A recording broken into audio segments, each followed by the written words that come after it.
Luz Biminda, nasaan na ang sandals ko?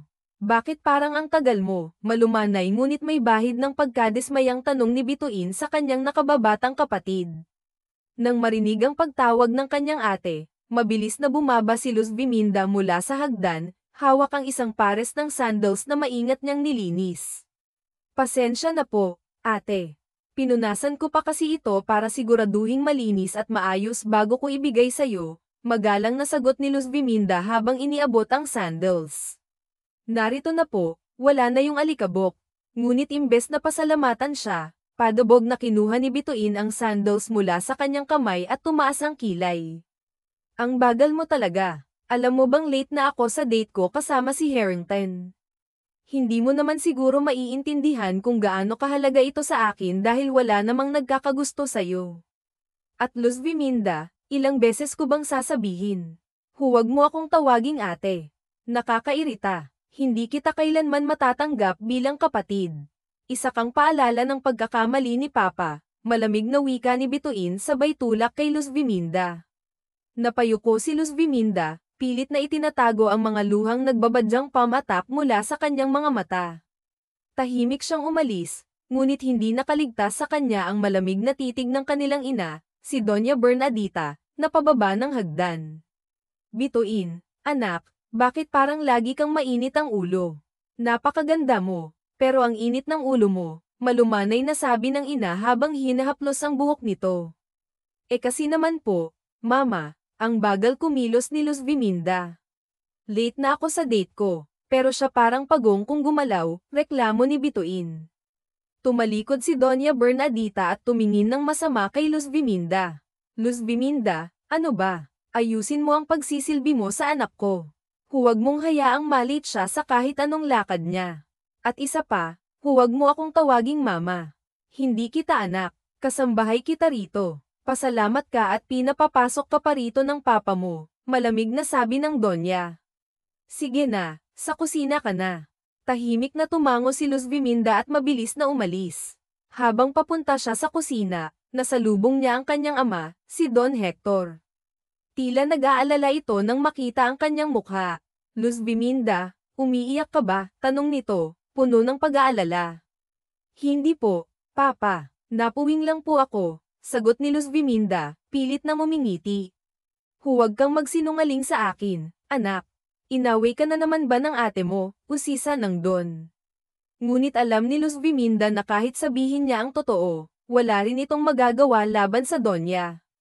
Hindi po, Papa, wala po ito. Magluluto pa po ako, kaya aalis na po ako, sagot niya, sabay yuko at mabilis na umalis, iniwan ng kanyang ama na nakatingin lamang sa kanya ng may lungkot.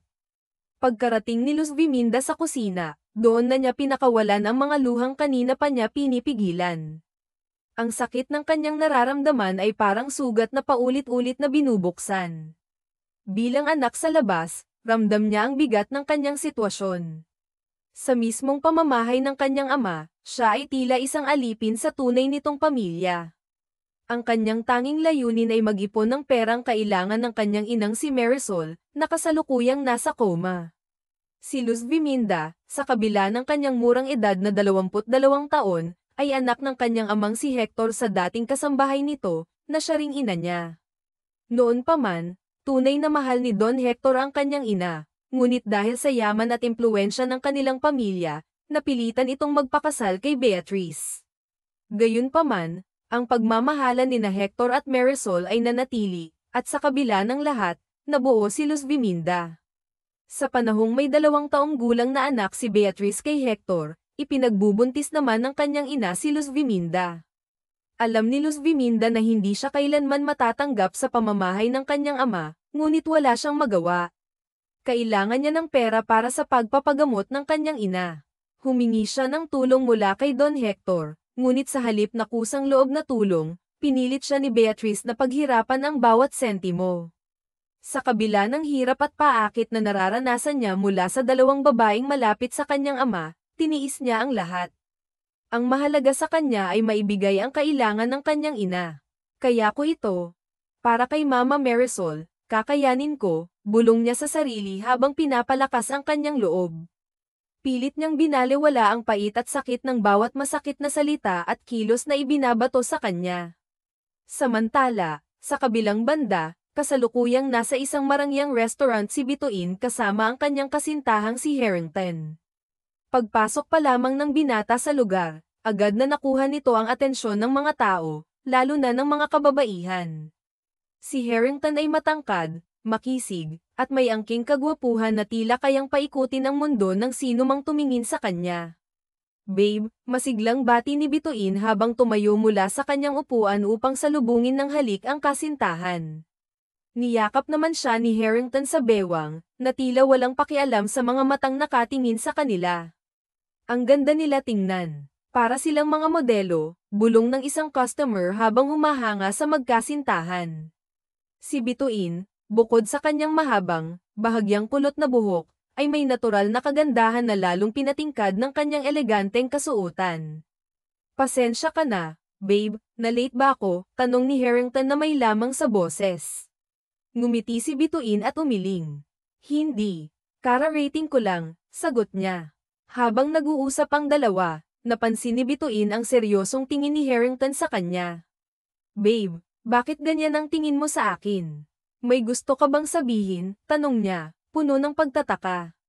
"Babe, malapit na tayong ikasal, at may isang bagay akong gustong malaman. Paano kung maging pangit ako? Mamahalin mo pa rin ba ako?" seryosong tanong ng binata. Napakurap si Bituin sa tanong. "Babe, hindi ka magiging pangit. At kahit maging pangit ka man, mamahalin pa rin kita. Utang na loob ko sa iyo ang lahat. Kung wala ka, baka nalubog na sa utang ang pamilya namin. Mahal kita, Harrington, higit pa sa itsura mo," sagot niya ng may wagas na pagmamahal. Nang marinig ito, napangiti si Harrington at mahigpit na hinawakan ang kamay ng nobya. "I love you too, babe. Pangako, mamumuhay ka bilang isang reyna habang kasama mo ako," saad niya habang hinahalikan ng kamay ni Bituin. Pagkatapos ng kanilang hapunan, dinala ni Harrington si Bituin sa isang lugar na may nakapiring ang kanyang mga mata. Nang alisin ang piring, namangha si Bituin sa kanyang nakita.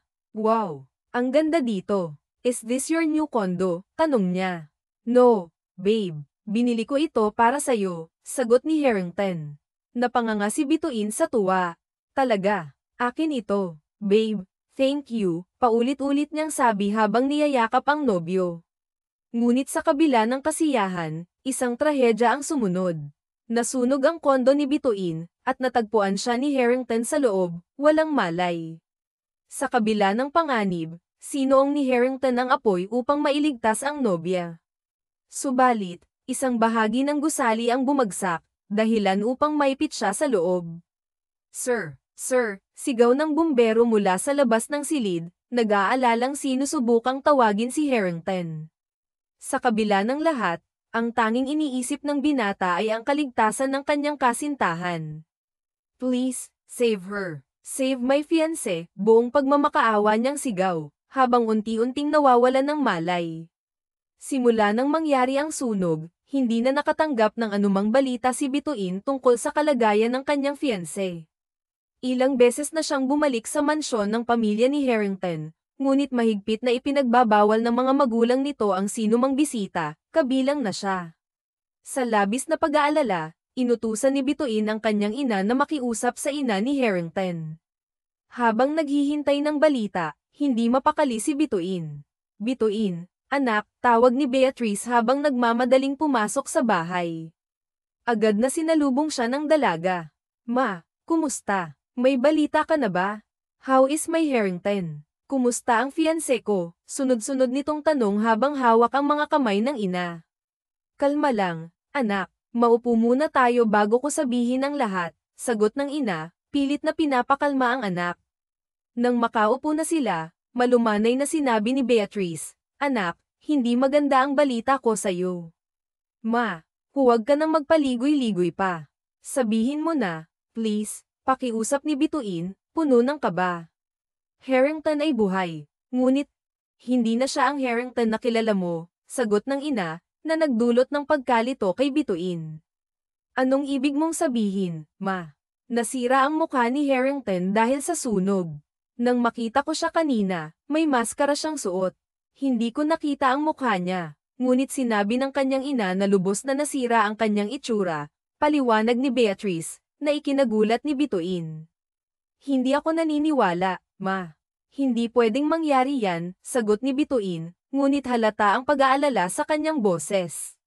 Hindi ang kalagayan ni Harrington ang una niyang inisip kundi ang itsura nito.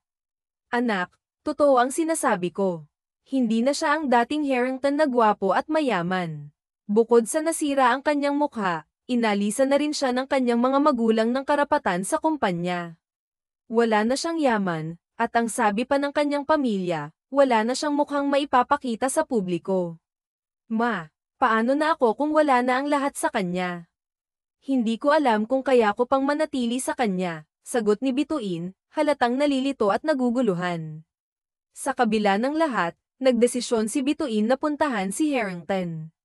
Pagdating niya sa mansyon, sinalubong siya ng ina ni Harrington. Nasa silid niya si Harrington. Pwede mo siyang puntahan, sabi nito. Nang buksan ni Bituin ang pintuan ng silid, nakita niya si Harrington na nakaupo sa kama, suot ang maskara. Napalunok siya ng laway habang tinitingnan ang mga bakas ng sunog sa mga kamay nito. Bituin, ngayong nakita mo na ako, mahal mo pa rin ba ako? Seryosong tanong ni Harrington, puno ng pag-asa sa sagot ng kasintahan. I don't know, sagot ni Bituin, halatang nag-aalangan. Siguro kailangan kong makita ang mukha mo bago ako makapagdesisyon, dagdag niya, na ikinadismaya ni Harrington. My face, tanong ni Harrington, halatang nasaktan. Hindi mo ba ako kamustahin muna? Hindi mo ba ako tatanungin kung kumusta na ako matapos ang lahat ng nangyari? Yeah, pero syempre kailangan kong makita ang mukha mo. Hindi naman ako pwedeng maglakad sa tabi ng isang taong. Hindi nito natapos ang sinabi. Iniabot ni Harrington ng isang litrato sa kanya.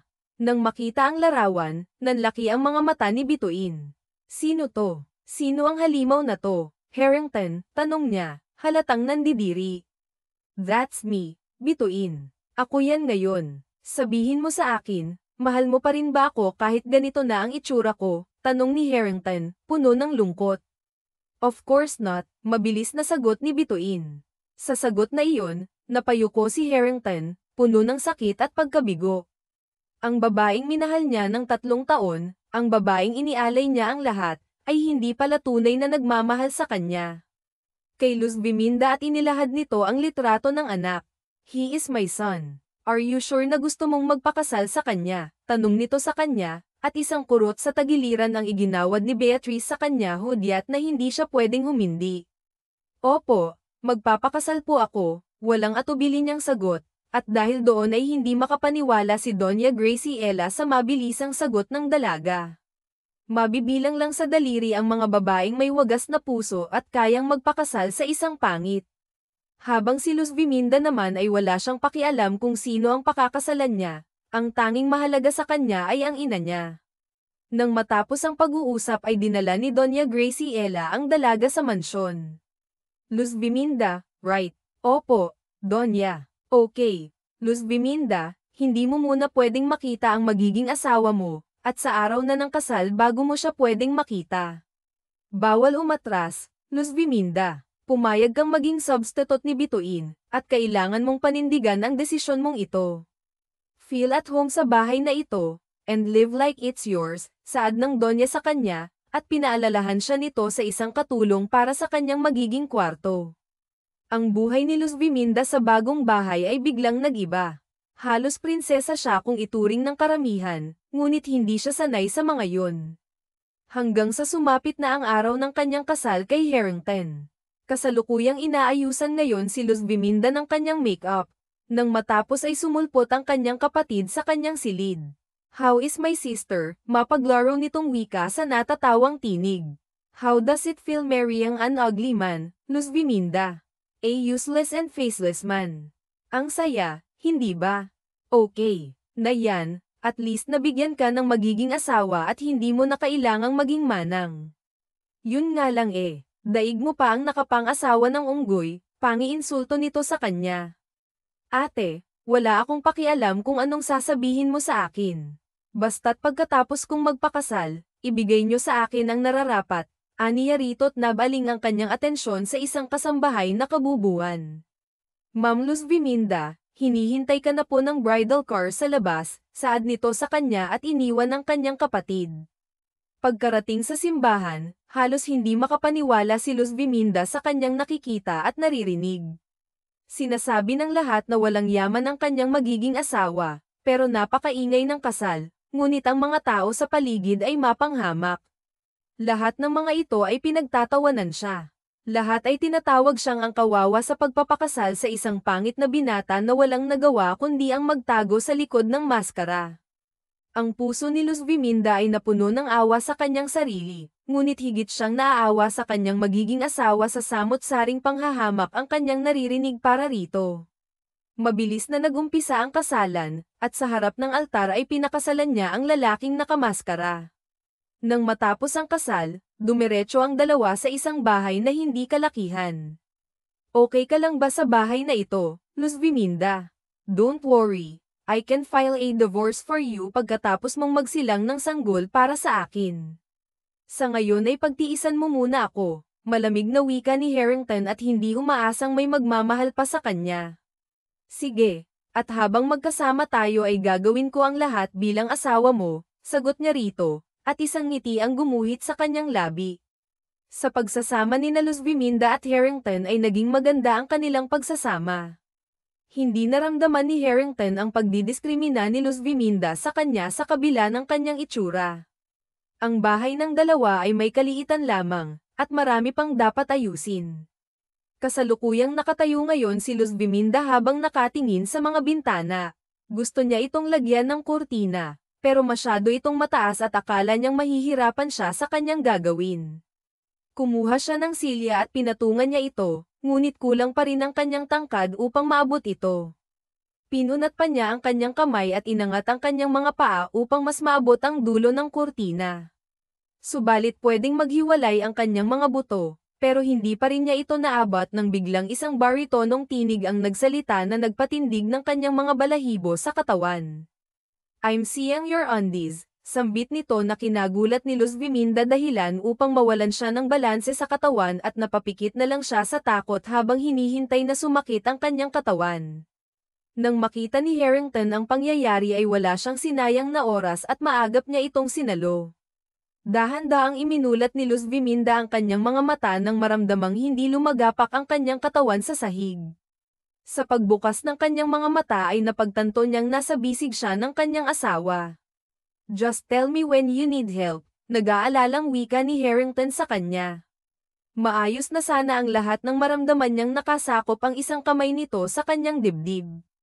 Agad na binalot ng pamumula ang kanyang mukha sa labis na kahihiyan para sa kanyang sarili. Bastos, agaran niyang sigaw sabay sampal sa binata at pumalag na parang kiti-kiti. Dahilan upang mabitawan siya ni Harrington at lumagapak ang kanyang balakang sa sahig. Aray ko, nabali yata yung tadyang ko, namimilipit niyang wika habang hawak-hawak ang napuruhan niyang parte. Gayunpaman ay sinika pa rin niyang makatayo. Ano bang problema mo? Ikaw na nga yung tinutulungan tapos ikaw pa yung nananampal. Won't you even thank me? Reklamo niya rito habang si Luz Viminda naman ay dalawang kamay niyang niyakap ang kanyang dibdib. Che, tutulong ka sabay manghihipo. Okay na sana eh. Magpapasalamat na sana ako kaso ang sipag din ng kamay mo no, mataray niyang wika rito. Napangiti naman si Harrington sa inasal ng asawa. You mean wala pang ibang lalaking nakahawak dyan kundi ako pa lang, tanong nito at muling binalot ng hiya si Luz Viminda at hindi ito nakasagot. Look Luz Viminda, I'm your husband and there's nothing wrong kung humingi ka ng tulong sa akin. And there's nothing wrong kung may mahawakan man ako sa katawan mo. After all, you are my wife, dugtong nito at napakagat ng sariling labi si Luz Viminda. Wala siyang maisagot sa binata at totoo din naman ang sinasabi nito sa kanya. Dadating din ang araw na ipagkakatiwala niya ang kanyang katawan dito dahil obligasyon niyang bigyan ito ng anak. Okay lang ako kaya kung sarili ko. Tanggi niya rito at maayos na tumayo kahit na kumikirot-kirot ang kanyang balakang. Hindi na niya pinansin si Harrington at muli siyang pamatong sa silya at nagmatigas. Subalit sa muli ay hindi niya pa rin ito maabot. Sigurado ka bang ayaw mo ng tulong ko? Muling tanong nito sa kanya. Ang kulit. Kaya ko nga, pagmamatigas niya rito habang si Harrington naman ay napapailing sa katigasan ni Luz Viminda. Lumapit siya rito at pinasok ang kanyang ulo sa gitnang hita nito upang buhatin ito at tulungan. Harrington, anong ginagawa mo? Harrington, tarantang wika niya at nag-aalala siya sa kanyang hita dahil paano kung makita nito ang kanyang gitna. Bakit pa kasi sa dami-dami ng araw ay ngayon pa niya nakalimutang magsuot ng short pants sa pin? Umupo ka na lang sa balikat ko. Kita mong hindi mo abot pinipilit mo pa. Ang tigas din ng ulo mo eh. Anes sa asawa ngunit nagmamatigas pa rin ito. Ayoko nga, naiilang nitong tanggi kay Harrington. Uupo ka o Titan gala ako, banta nito at kay bilis nagbago ang utak ni Luz Viminda. Oo na, ito na nga uupo na nga Ito na o ito na. Natatakot nitong sambit at baka tumingala nga ito at makita ang kanyang tinatagong kabebe. Umupo siya sa balikat ng kanyang asawa habang ang kanyang puso ay parang luluwa na mula sa kanyang dibdib sa labis na kaba. Nang makaupo sa balikat nito ay naramdaman niya ang pagdikit ng kanyang parte sa leeg nito na siyang labis niyang ikinahiya at nais na niyang matuno na parang yelo. Diyos ko, kunin niyo na po ako, ibalik niyo na lang ako mamaya, anya sa kanyang isipan. Ang lusog naman pala, mahinang sambit ni Harrington at biglang nabuhay ang kanyang katawang lupa. May sinasabi ka ba? Matari niyang tanong dito. Wala, may narinig ka ba? Sagot naman nito. Hindi na pinansin ni Luz Viminda ang asawa bagkos ay may madali niya ang kanyang trabaho. Habang kinakabit ni Luz Viminda ang kurtina ay naramdaman niya ang paghawak ni Harrington sa dalawa niyang hita at tila para bang may gagamba ang gumagapang sa kanyang katawan mula sa hita hanggang batok. Ibaba mo na ako dali, apuran niya rito at binabanga siya nito. O di ba ang dali lang matapos? Sa susunod kasi humingi ka ng tulong sa akin, anito kay Luz Viminda sabay napahawak ito sa kanyang leeg. Ang init aniya sa kanyang isipan. Simula ng araw na yon ay may ailangan man ay naging komportable ang dalawa sa presensya ng bawat isa. Bawat isa sa kanila ay ginagampanan ng papel bilang bagong mag-asawa. Kinabukasan ay maagang nagising si Luz Viminda at agad siyang gumayak para sa almusal nilang mag-asawa. Ang sarap ng ulam. Ikaw ang nagluto, casual niyang tanong sa dalaga na para bang nagkakapalit sila ng loob. Oo, maaga talaga ako kung gumising. Kasi sabi mo may lakad ka sa negosyo nyo. Pero teka, Harrington, sabi wala ka nang mamanahin pero bakit pupunta ka pa rin sa kumpanya nyo? Sabi mo wala tayong pera pero bakit hindi mo ako pinapatrabaho? Taka niyang tanong dito. Luz Viminda, bilang asawa ko ay kailangan mo lang manatili sa tabi ko. Isa pa, oo. Hindi na ako nagpapatakbo ng kumpanya namin pero isa pa rin akong tagapagmana kaya may pakialam ako sa kumpanya namin. Saad niya rito at hindi na nagtanong pa si Luz Viminda bagkos ay pinagsilbihan niya ang plato ng kanyang asawa nang biglang hawakan nito ang kanyang kamay. Napatigil si Luz Viminda na animoy malakuryenteng hatid sa kanya ng binata sabay nagtama ang kanilang mga mata. Harrington, sabihin mo lang kung tama na ang nilagay ko sa plato mo. Pabigla-bigla ka kasi. Nakakagulat, anrito at hindi niya batid kung ano pa ang dapat niyang sabihin. May isang linggo na silang nagsasama, ngunit ni minsan ay hindi pa nila nagagawa ang gawaing mag-asawa. Luz Viminda, bakit ka mabait sa akin? Hindi ka ba natatakot sa akin? Tanong nito sa dalaga. Bakit naman ako matatakot sa asawa ko? Masuyo at malambing niyang turan sa lalaki. Mabait si Harrington sa kanya at magalang. Sa panahon na kasama niya ito ay binigyan niya ito ng respeto at pagmamahal kahit na panandalian lamang ang kanilang pagsasama. Sa oras na mabigyan niya ng anak si Harrington ay tapos na ang kanyang tungkulin. Liar, mariing salungat ni Harrington sa kanya. You were only acting, Luz Viminda. Kagaya ka rin niya. Katulad ka rin nila, dugtong nito. Nang makita ang puot at galit sa mga mata ni Harrington ay nakaramdam ng lungkot si Luz Viminda. Sa mga mata nito ay nakikitaan niya ito ng pagdadalamhati. Marahan niyang ginagap ang kamay nito at naramdaman niya ang pagluwag ng pagkakahawak nito sa kanyang kamay. Harrington, ako ay ako, sila ay sila. Alam kong may masakit kang pinagdaanan noon at wala akong balak na dagdagan yun. Isa lang ang masasabi ko, Harrington, aalagaan kita at mamahalin kita hanggang sa hindi mo na ako kailangan, Anrito. Sa mga katagang iyon ay napukaw ang puso ni Harrington. Napagtanto niyang si Luz Viminda ay iba sa mga naunang babae sa buhay niya, matapos magsalo, ay umalis ang dalawa sa kanilang pamamahay upang magtungo sa kani-kanilang pupuntahan. Kasalukuyang nasa pamamahay ngayon ni Doña Bernadita si Luz Viminda upang singilin ang kanilang naging kasunduan. Ma'am Beatrice, nandito na po ako upang kunin ang perang napagkasunduan natin, magalang niyang wika rito, at pinagtaasan lang siya nito ng kilay. Anong pera? Wala akong natatandaan na may kasunduan tayo, Luz Viminda, anito na parang wala itong alam. Anong wala? Sabi niyo, kapag nagpakasal ako kay Hades, ay ibibigay niyo sa akin ang perang pambayad sa ospital. Ma'am Beatrice, nangako ka, halos magmakaawa niyang sambit rito, pero inisihan lang siya nito. I'm sorry, pero wala akong natatandaan na nagkaroon tayo ng kasunduan, tanggi nito sa kanya sabay talikod. Hindi matanggap ni Luz Viminda na basta na lamang kinalimutan ni Beatrice ang kanilang kasunduan, dahilan upang marahas niya itong hawakan sa braso. Ma'am Beatrice, nangako ka po sa akin. Ibigay niyo sa akin ang perang kailangan ko, aniya rito at hindi nagustuhan ng Donya ang pagkakahawak ni Luz Viminda sa kanya. Bastos ka, galit nitong saad sa dalaga sabay malakas itong sinampal. Anong karapatan ng anak sa labas na hawakan ako? Wala kang karapatan hawakan kahit konting balat sa katawan ko. Luz Viminda, wala kang pera sa akin at wala kang mapapala. Umalis ka na, Luz Viminda. Alis, pagtatabuyan ito sa kanya. Wala namang nagawa si Luz Viminda kundi lisanin ang pamamahay nito habang nanlulumo ang kanyang puso. Akala niya ay nalutas na ang kanyang problema, ngunit hindi pa pala. Luz Viminda, ang tagal mong bumalik. Saan ka ba nagpunta? Usisa ni Hades nang makita ang kanyang asawa na malumbay at tila wala ito sa saktong mood. Wala, may pinuntahan lang ako. Gusto mo ba ng merienda? Sagot nito sa kanya at akmang tatalikod si Luz Viminda nang mapansin ang pasa sa gilid ng leeg nito. Wait, pigil niya rito at agad na hinawakan ito sa mukha.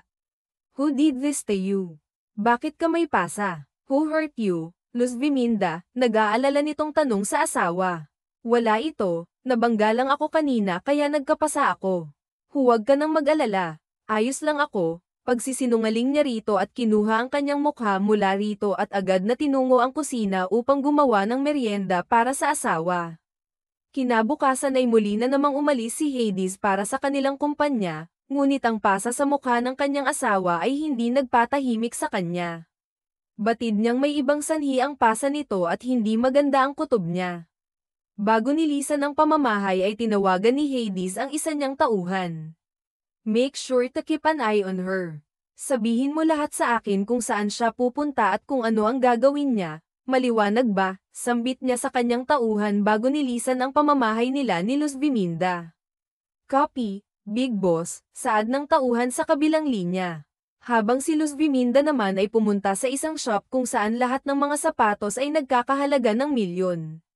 Mahilig siya sa mga sandals at pangarap niya ang maging sikat na designer. Wala siyang balak bumili at tanging mga mata lang niyang nabubusog sa naggagandahang mga sandals. Sa gitna ng kanyang pag-e-enjoy ay isang tinig ang bumulabog sa kanya. Oh, nandito pala ang asawa ng pangit. Bibili ka ba? Saan dyan ang gusto mo? Yan ba? Baka afraid na hindi mo kayang bilhin. Wala kang pera asterisk and your husband is powerless. So bakit ka nandito, panghahamak sa kanya ni Bituin? Wala nga akong bibilhin, tama ka. Naaliw lang ako sa mga sandals dito. Pangarap ko pa rin kasing makagawa ng magandang disenyo, magalang pa rin niyang sagot dito. Oh, kawawa ka naman. Anyway, halika, may isang sandals akong nakita doon and I want you to put that sandal sa mga paa ko, anito sa kanya. At walang pakialam, siya nitong hinayla. Bilang nakakatandang kapatid ay wala siyang balak na bastyusin ang kanyang ate sa harap ng karamihan. Umupo si Bituin sa malambot na sofa at hinihintay ni Luz Viminda na isuot sa kanya ang mamahaling sandal sa kanyang mga paa. Ma'am, Isusukat ko na po ba sa inyo? Magalang na tanong ng sales lady at nginitian ito ni Bituin. Unfortunately, ayokong ikaw magsuot sa akin ng sandals na yan. Gusto ko siya, maarte nitong wika sabay belang ng atensyon kay Luz Viminda. Luz Viminda, isuot mo na nga ang sandals na yan sa mga paa ko. Bilis, apura nito na para bang katulong niya ang kapatid. Marahan siyang lumuhad sa harapan nito at maingat na sinuot ang sandal sa paa ng kanyang ate, subalit hindi ito magkasya. Aray, ano ba? Galit na wika ni Bituin sabay sinipa si Luz Viminda dahilan upang lumagapak ang puwet ni Luz Viminda sa sahig at aksidenteng napalakas ang pagkakahampas ng sandal sa sahig at nagkaroon ito ng gasgas. Kita mong masakit, gusto mo bang magsugat ang paa ko ha? Namumuro ka na, Luz Viminda. Hindi ka lang bobo, tanga ka pa, anito sa dalaga. At hindi nakawala sa mga mata ng sales lady ang gasgas sa sandals. Ma'am Bituin, the sandals cost PHP 850,000 po at gasgas na po ito. Kailangan niyo po itong bayaran. Ano? PH 850,000 tapos babayaran ko. Hindi ko nga nasuot, hindi ako magbabayad niyan. Singilin mo ang babaeng may hawak niyan, siya naman ang nakasira hindi ba? Aniya at napatingin ang sales lady kay Luz Viminda. Wala po akong perang pambayad dito eh. Hindi ko po ito kayang bayaran, matapat niyang sagot dito. Hindi naman pala di dapat doon ka sa bangkita tumitingin at hindi dito. Palibhasa pulubi, pangmamaliit sa kanya ni Bituin. Tumayo si Luz Viminda mula sa kanyang pagkakasalampak at inilahad ang sandal sa sales lady.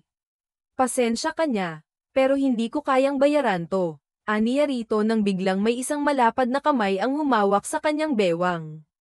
I will pay for those sandals, pero ang sandals na iyan ay napakamura para sa asawa ko. Please give me your most expensive sandals and bring it to my wife. Saad ng isang tinig at napatingala si Luz Viminda sa lalaking may hawak sa kanya. Habang si Bituin naman ay napapanganga sa kanyang narinig. Kung akala niya'y walang pera si Hades, pero bakit ito bibili ng pinakamahal na sandals para kay Luz Viminda? Talaga po, sir, bibilhin niyo ang pinakamahal naming sandals, nagagalak na wika ng sales lady at hindi mawala ang ngiti sa labi nito. Yes. Me and my wife will attend a party tonight at gusto kong maging maganda ang asawa ko. Mula ulo hanggang paa, aniya rito at nagmadali ang sales lady sa pagkilos upang kunin ang pinakamahal nilang sandals. Nang makaalis ang sales lady ay kinurot ni Luz Viminda ang tagiliran ng kanyang asawa. Hades, wala tayong pera. Huwag ka nang bumili, hindi rin naman yun nababagay sa akin. Awat niya rito at nginitian siya nito. You are my wife and you are beautiful, Luz Viminda. Don't worry about the cash. Ako na bahala, anito sa kanya at hindi na siya nito pinayagang magsalita pa. Ikaw na ang bahala sa cash. Sabi wala ka ng yaman, Hades, at bakit mo pa bibilhan ng mamahaling sandal si Luz Viminda? Naiintriga ang tanong ni Bituin na may halong inggit sa kanyang tinig. It's none of your business, Bituin. Bibilhin ko ang mga bagay na sa tingin ko ay karapat-dapat sa asawa ko. Anyway, Bituin, do you want one? Pang-iingganyo niya rito at kay bilis na tumango si Bituin. Talaga ba? Meron din ako. Sige, gusto ko yung pinakamahal din. Makapal nitong sambit at seryoso siyang tinitigan sa mga mata ni Hades. Sure, in one condition, isuot mo sa mga paa ni Luz Viminda ang sandals niya. Aniya rito at naiinsulto si Bituin. Mataas ang pride nito at kahit kailan ay hindi nito ibababa ang kanyang pride para sa kapatid. Dahil hindi tanggap ang hinihingi na kondisyon ay padubog na nilisan ni Bituin ang shop. Habang si Luz Viminda at Hades naman ay mas nagkapalagayan ng loob at tila ay komportable sila sa isa't isa na parang tunay na mag-asawa. Hades, paano mo pala nalaman na nandito ako? Hindi ko naman to sinabi sa'yo tanong ni Luz Viminda. I have ears and eyes everywhere, Luz Viminda. Sa piling ko'y wala ng mga api sa'yo. Casual nitong sambit sabay ginagap ang kamay ni Luz Viminda at hindi na ito binitawan pa. Sa feeling ni Luz Viminda ay naramdaman niya ang pagtanggap at pagmamahal na hindi kinakailangan ng pera at mukha. Kaya gagawin niyang lahat para rito. Isang mabuting tao si Luz Viminda at masasabi niyang ito ang babaeng para sa kanya, ngunit hindi niya batid kung pareho ba sila ng nararamdaman. Matapos mamili ay magkasamang umuwi ang dalawa nang magkahawak ang kanilang kamay. Get inside, wika ni Hades sa asawa habang si Luz Viminda naman ay nagtataka sa kotseng nasa harap niya. Hindi kasi ito ang kotse ni Hades nitong nakaraang mga araw. Sasakay tayo dito sayo. Totoo, taka niyang tanong sa asawa. Yes, kaya nga sabi ko get in ba. It's because this is my car, saad ni Hades sa kanya. Stop asking too much, Luz Viminda. Maiintindihan mo rin ito sa tamang panahon. For now, let me treat you better, dugtong niya rito at sumilay ang magandang ngiti sa labi ni Luz Viminda. Keep smiling baby, I always want to see you smile. Mas lalo kang gumaganda, malambing nitong wika sa asawa at ay nalalayan itong makapasok sa loob ng kotse.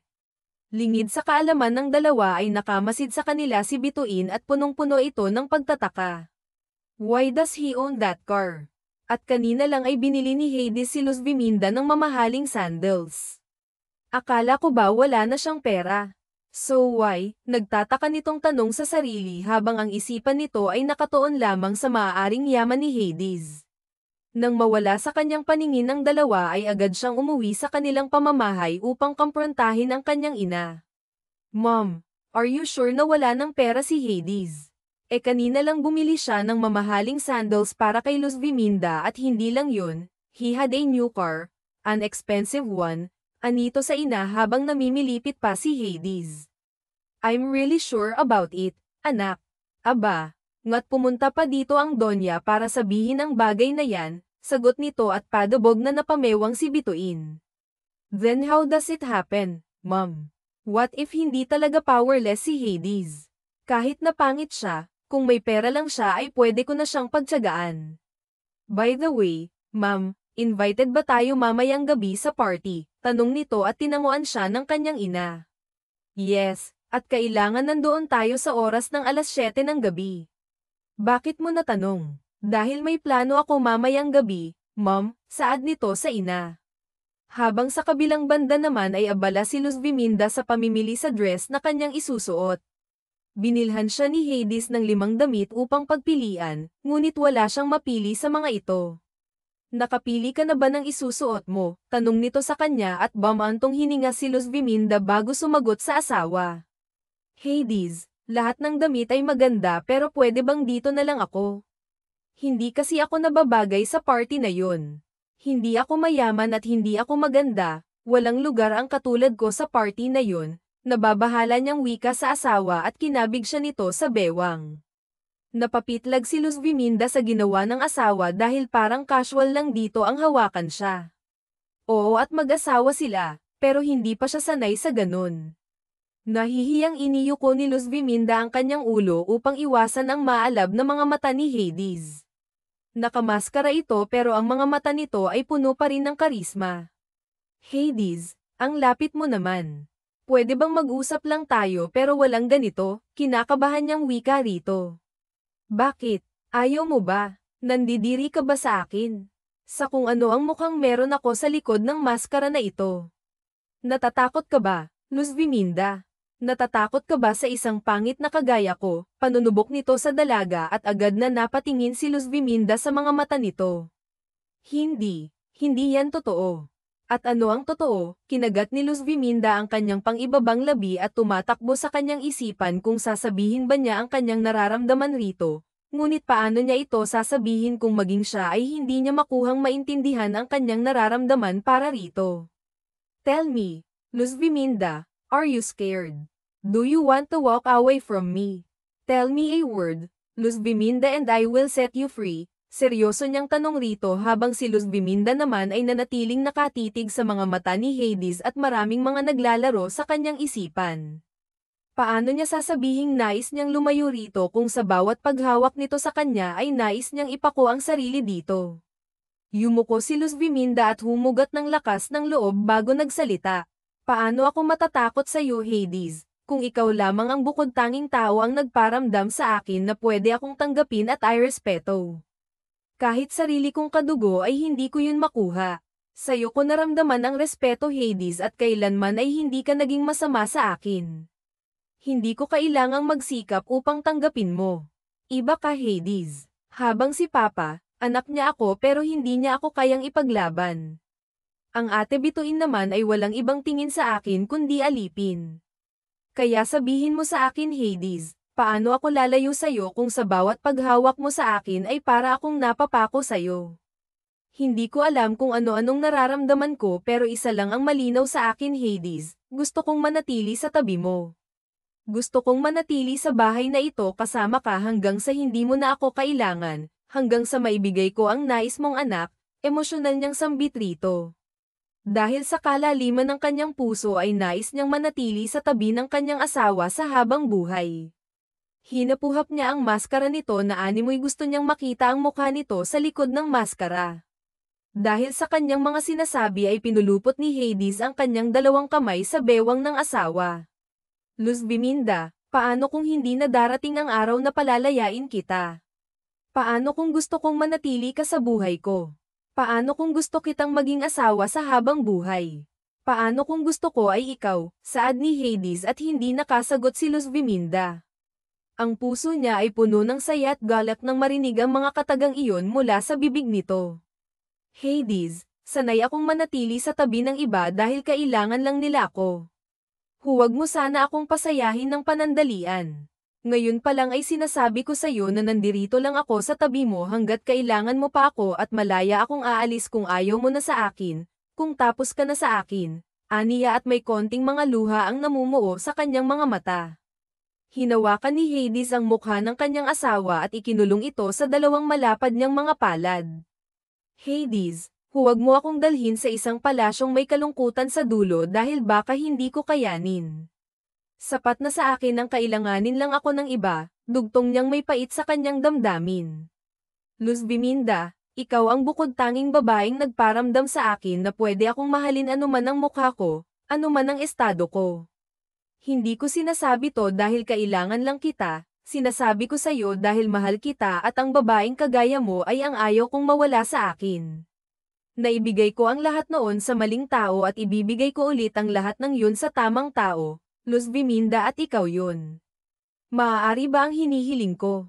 Pwede ko bang angkinin ang puso mo? Pwede ko bang maging buhay ang babaeng kagaya mo? Malambing at masuyo itong sambit at mahigpit na yakap ang ginawad nito kay Hades. Labis na masaya ang puso ni Luz Biminda dahil bukod sa kanyang ina ay si Hades pa lang ang ikalawang taong tumanggap sa kanya. Mahigpit din siyang niyakap ng kanyang asawa at tumingala siya rito. Kasunod nun ay ang pagtama ng kanilang mga mata at paglapat ng kanilang mga labi sa isa't isa. Ang halik ng bawat isa ay naging malalim at mapaniil, hanggang sa nakadama sila ng init ng kanilang mga katawan. Huli na nang mamalaya ni Luz Biminda na nakapasok na pala ang isang kamay nito sa kanyang maselang parte at naghatid ito ng kakaibang sensasyon sa kanyang katawan. Si Harrington pa lang ang unang lalaki sa buhay niya, at bawat galaw ng kamay nito ay may kakaibang sensasyong dala, hanggang sa nagpatangay na lang siya sa bugso ng laman. Dahan-daang tinanggal ni Harrington ang kanyang sariling damit at bumalandra sa mga mata ni Luz Biminda ang maganda nitong katawan. Hinimas niya ang makisig nitong dibdib at naglakbay ang kanyang mga kamay sa maskara ng asawa. Harrington, nakita mo na ang lahat sa akin, ngunit hindi ko pa nakikita ang lahat sa'yo. Bago ko tuluyang ibigay ang sarili ko sa'yo, pwede bang ipakita mo sa akin ang mukha ng asawa ko? Pakiusap niya rito at nais niyang tanggalin ang maskarang nakabalot sa mukha nito. Do you really want to see my face, Luz Biminda? Kapag nakita mo ba ang mukha ko at kapangitan ko ay mamahalin mo pa rin ba ako? Minahal kita. Ang hindi ko nakikita ang mukha mo, Harrington, at mamahalin kita, ano pa mang itsura mo. Ang akin lang ay gusto kong makita ang itsura ng asawa ko, ang itsura ng taong minamahal ko. Rito at hinalikan siya ni Harrington sa noo. Kasunod noon ay dahan-dahan niyang tinanggal ang maskara sa kanyang mukha. Nang matanggal ang maskara ay lumaki ang mata ni Luz Biminda sa kanyang nakita. Hindi siya makapaniwala na matunghayan ang itsura nito. Ni konting bakas ng sunog sa mukha nito ay wala siyang mahagilap. Ang nilalay at hinahamak ng mga taong pangit ay may likas na kagwapuhan. Hinaplos-haplos niya ang mukha nito at dinama ang balat sa itsura nito. Bakit mo ito nilihim sa lahat? Bakit ka nagpanggap? Tanong ni Luz Viminda. To find true love, Luz Viminda. To find a wife for me, babaeng kayang akong tanggapin sa pinakapangit kong mundo, Luz Viminda. I used to be loved by everyone dahil mayaman ako, dahil meron akong mukha na ganito. Everyone likes me because I'm handsome and rich. Pero nung nagpanggap akong wala ng lahat sa akin ay halos wala na ring rumirespeto at nagmamahal sa akin. But there you are, Luz Viminda. Pinakita mo sa akin kung ano ang tunay na pagmamahal. Pangit man o hindi ay karapat-dapat na mahalin at respetuhan, Luz Viminda. Mahal kita, at wala ng ibang babae para sa akin kundi ikaw lamang. Seryoso at puno ng damdamin nitong sambit at muling siniil ng maalab na halik ang labi nito. Ang gabi ng dalawa ay naging mainit at masaya, kapiling ang isa't isa. Dahil sa nangyari ay naging late ang dalawa sa naturang party, ngunit sinikap pa rin nilang makarating sa party na iyon. Kara-rating pa lang ng dalawa ay agad silang umagaw ng atensyon. Halos lahat ng bibig ng mga kababaihan ay namilog ng muling nasal ayan ang gwapong mukha ni Harrington, habang ang ibang kalalakihan naman ay napapatingin kay Luz Viminda sa taglay nitong ganda. Habang si Bituin naman ay nagtataka kung sino ang pinagtitinginan ng mga tao at nagpa siyang makiusyoso. Laking gulat niya nang makita ang mukha ng kanyang dating nobyo, walang gallows at wala ang bakas ng kapangitan. Harrington, hindi ba't nakakahiya? Bakit parang pinagtitinginan tayo ng lahat? Nahihiyang sambit ni Luz Viminda sa asawa. Huwag kang mangamba, Luz Viminda. You stole this night from everyone, so keep smiling. Anito sa kanya at hinigpitan pa nito ang pagkakahawak sa kamay ng asawa. Sa gitna ng party ay walang ibang tinignan ng mga tao kundi si Harrington lamang at si Luz Viminda, habang si Bituin ay inis na inis sa kanyang kapatid. Humanda ka sa akin, Luz Viminda. Aagawin ko mula sa iyo si Harrington. Akin siya, Luz Viminda, akin, nagngingit-ngit na sambit ni Bituin at may nag-uumapaw na galit sa kanyang kapatid. Nang makita ni Bituin na umalis na ang huling kausap ng mag-asawa ay nilapitan niya si Harrington. Tinulak niya ng bahagya si Luz Viminda at malanding hinawakan ang leeg ng lalaki sabay hinalikan ito sa labi at nagpapakadalubhasa. But believe me, Harrington, I still love you, makapal nitong sambit sa harapan ng lalaki. You still love me. Talaga ba? Mahal mo ba ako? O mahal mo lang kung anong meron ako? Bituin. It's not you who I want. At sinong gusto mo? Ang babaeng iyan. E binayaran lang yan ng mama ko para pakasalan ka, siwalat nito sa lalaki. Alam ko, pero hindi kasali sa bayad nyo ang mahalin ako at tanggapin ako for all I am. Ikaw ang babaeng mananatili sa tabi ko, Bituin, pero hindi pala. Palabas lang ang lahat, Bituin. I didn't lose anything. Gusto ko lang sanang subukin ang mga kataga mo para sa akin noon. And luckily, I see your true color. I owe you, Bituin. I owe you a lot. So thank you for leaving me so early. And foremost, thank you for giving Luz Viminda to me. Because of you ay nakita kong babae para sa akin ng walang bahid na kasakiman, anito at tumaas ang isang kilay ni Bituin. Nagsisisi siya na iniwan niya si Harrington. Ang yaman at posisyon ni Luz Viminda ay sa kanya dapat. Ah, ganun. E walang silbi naman niyang pinili mo ang babaeng yan ay anak ng kabit. Anak ng babaeng gold digger, siwalat nito sa lahat at nais niyang ipahiya ang kapatid sa lahat ng tao. Bituin, that's enough, isang malakas na boses ang sumuway kay Bituin at ito ay ang kanilang ama ni Luz Viminda. And why should I shut up, Papa?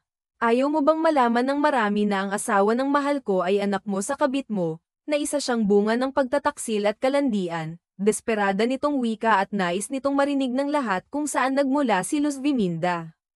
I said enough. Hindi bunga ng kamalian ang kapatid mo, Bituin. Let's go. Umuwi na tayo. Istriktong wika ng Don sa kanyang anak at puwersahan nitong kinaladkad palabas ng party, habang si Harrington naman ay binalingan ng atensyon ang kanyang asawa. Don't cry, Luz Viminda. Come here. Let's get out of here. I should not bring you here. Anito sa asawa at mahigpit na hinawakan ito sa kamay palabas ng party, habang sa kabilang banda naman ay panay pa rin ang pag-aamok ni Bituin hanggang sa makauwi sila sa kanilang pamamahay.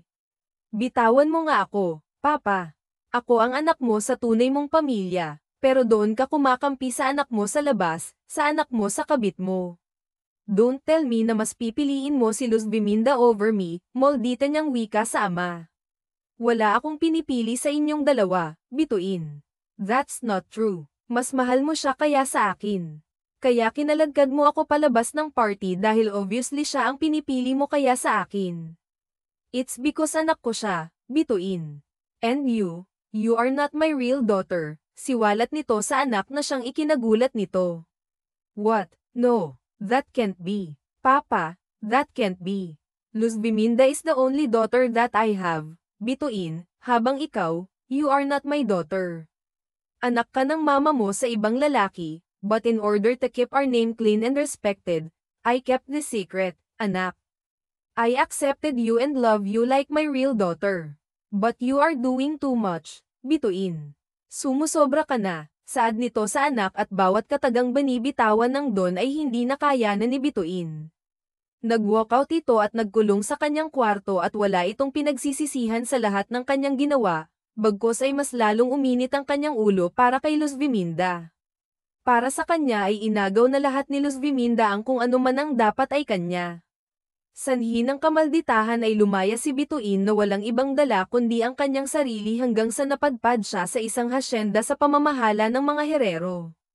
Kinabukasan ay maagang umalis si Luz Biminda upang bisitahin ang kanyang ina na nakakoma sa ospital, ngunit laking gulat niya nang mapagtanto na wala na ang kanyang ina sa ospital na iyon at bayad na rin ang lahat ng bill niya sa ospital. Nurse, pwede bang malaman kung saan dinala ang nanay ko at kung sino ang nagbayad sa mga bayarin ko? Ma'am, si Harrington Montenegro po ang nagbayad ng mga bayarin niyo at ang ina mo ay inilipat sa Montenegro Hospital. Anito sa kanya at doon niya napagtanto na ang asawa pala niya ang nasa likod ng lahat. Dahil doon ay dali-dali siyang umuwi sa kanilang bahay upang makita ang kanyang asawa. Nang makita niya ito ay mabilis niya itong niyakap ng sobrang higpit. Are you happy? Malambing na tanong nito sa kanya at mabilis niya itong tinanguan. Masaya. Sobrang saya, Harrington. Sobra-sobra na ang ginagawa mo para sa akin. Anrito at inilingan ito ng kanyang asawa. Walang sobra para sa asawa ko, Luz Biminda. I will give everything I can para lang sumaya ka, anya rito at masuyo itong hinalikan sa noo. Luz Biminda, alam kong ang kasal natin noon ay may ibang dahilan kung bakit yun nangyari. Ang kasalan na iyon ay puno ng panghahamak ng ibang tao sa ating dalawa. Now, I want to marry you for the second time. Pumapayag ka ba? Luz Biminda, masuyo itong tanong sa asawa at hindi nagdalawang isip si Luz Biminda na tanggapin ito. Agad na idinaos ang kasal ng dalawa sa ibang bansa na dinaluhan ng mahalagang tao sa kanilang buhay. Matapos ng kasal ay agad na nag-honeymoon ang dalawa. Kasalukuyang kapwa hubot-hubad sila habang si Harrington ay nakapaibabaw sa kanyang asawa. Ang tangkad at laking tao ni Harrington at hindi maiwasan ni Luz Biminda ang magreklamo. Harrington, ang bigat mo. Pwede bang umalis ka muna sa ibabaw ko? Anito sa asawa at pilyo itong ngumiti. Ngayon ka pa nagreklamo. Kagabi nga ay halos isang gabi akong nasa ibabaw mo pero hindi ka nabibigatan sa akin. May kabuluhan itong wika sa kanya sabay pabagsak na humiga sa kama. Napanguso na lang si Luz Biminda sa mga binanggit nito at bahagyang napatawa. Harrington, don't pout your lips, or I'll kiss you more. Banta nito sa asawa sabay binuhat ito paakay sa kanyang ibabaw. Slip on top of me, baby. That way I can behave myself. Saad nito at mahigpit na niyakap ang asawa at sabay silang nahulog sa pagkaidlip. Hindi nagtagal sa pagsasama ng dalawa ay agad na nagbunga ng isang sanggol na lalaki at pinangalanan nila itong Zandro. Sa mahabang pagkaka ay nagising na rin ang ina ni Luz Biminda. Ang may kasal kay Harrington ay maituturing ni Luz Biminda na isang malaking regalo at pinakamagandang blessing na nangyari sa buhay niya. Ang magkaroon ng pamilya kasama ito ay higit niyang ipinagpapasalamat sa Diyos. Wakas, ang dalagang anak ng gobernador ay nagpa siyang magpanggap bilang isang pulubi upang hindi siya madaling matagpuan ng kanyang ama. Sa hindi inaasahang pagkakataon, bigla siyang hinatak ng isang lalaki at sinabing, ito na ang pwede. Pagkatapos ay ipinakilala siya sa lola ng lalaki bilang kanyang fiancé o babaeng pakakasalan. Ngunit ano kaya ang mangyayari kapag nalaman nila ang tunay na pagkakakilanlan ng isa't isa? Ricardo, sinasabi ko sa'yo, kapag wala ka pang babaeng maipapakilala sa akin sa loob ng 1 linggo, mawawala sa'yo ang mana mo. Naiintindihan mo ba ako? Galit na sabi ni Don Alejandro kay Ricardo. Saan naman ako kukuha ng babaeng ipapakilala? At kailan nyo ba nakita na nagustuhan ko ang mga babaeng nakilala ko? Hindi ko na problema yan, sagot ni Ricardo na puno ng inis. Kung gusto mong manatili ang tiwala ng ating mga kasosyo at mailipat sa pangalan mo ang lahat ng ari-arian ko, sundin mo ang gusto ko, madiing utos ni Don Alejandro. Naiwan si Ricardo na malalim ang iniisip hanggang sa biglang pumasok sa kanyang isipan ang isang ideya. Napangiti siya at agad na kinuha ang telepono. Pilar, humanap ka ng isang babae mula sa mahirap na kalagayan. Kahit pulubi, basta siguraduhin mong hindi naman gasgasan ang itsura niya, utos niya sa kanyang sekretarya. Sir, saan po ba tayo makakakita ng pulubi na hindi gasgasan? Tanong ni Pilar na halatang nalilito. Kinokontra mo ba ako, Pilar? Sagot ni Ricardo na may diin. Basta magpatulong ka kay Roberto. Ngayon na. Opo, sir, sagot ni Pilar na walang nagawa kundi sumunod. Para kay Ricardo, ito na lamang ang tanging paraan upang makahanap ng babaeng papasa sa mataas na pamantayan ng kanyang lola Pesita. Ang kanyang lola ay kilala sa pagiging perfectionist, lalo na pagdating sa pagpili ng mga babae. Ayaw nito ng mga maarte, walang galang, o hindi marunong magdamit ng disente. Bilang nag-iisang tagapagmana ng Alcantara Mining Company at Alcantara Shipping Group of Company, si Ricardo ay kailangang magampanan ang kanyang tungkulin bilang CEO. Sa edad na 32, naipasa na sa kanya ang pamamahala ng kanilang negosyo, at sa loob lamang ng 1 taon, napalago niya ito ng husto. Ngunit sa kabila ng kanyang tagumpay, ang pagpapakilala ng isang babaeng pulubi sa kanyang lola ang tila pinakamahirap na hamon na kanyang haharapin. Ricardo, anong kalokohan ito? Saan ka makakakita ng pulubi na may taste? Tanong niya sa sarili habang iniiling ang ulo. Ngunit sa kabila ng lahat, determinado siyang magtagumpay sa planong ito. Ilang araw nang palaboy si Sheena sa mga lansangan.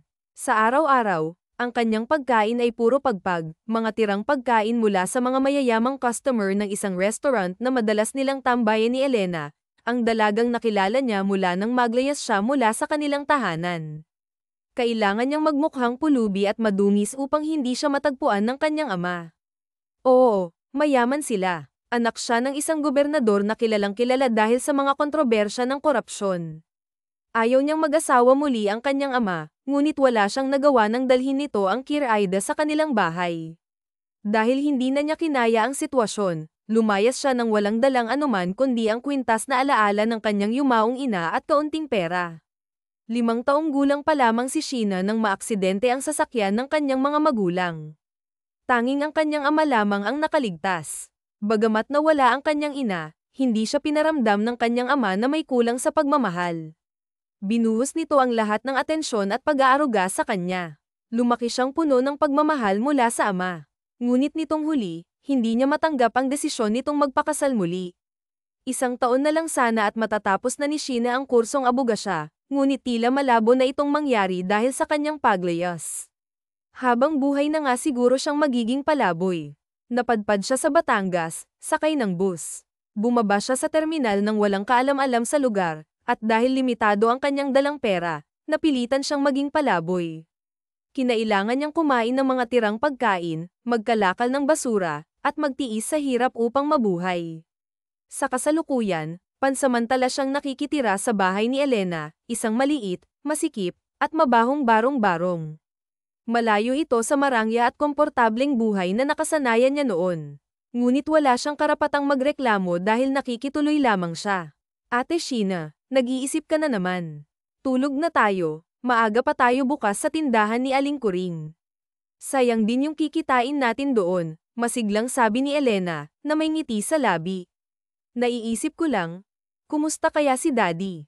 Hinahanap niya kaya ako, sagot ni Sheena, habang malalim ang iniisip. Taiman ka talaga, ate. Nagpapanggap kang ang pulubi, nagtitiis kang madumi ang maganda mong mukha para lang hindi ka matagpuan ng daddy mo. tapos ngayon iniisip mo siya. Bakit, ate? Ayaw mo na ba rito? Tanong ni Elena, na may halong biro. Tumingin si Sheena sa kanya at umiling. Nami-miss ko lang si Daddy, pero ayaw ko pang umuwi sa amin.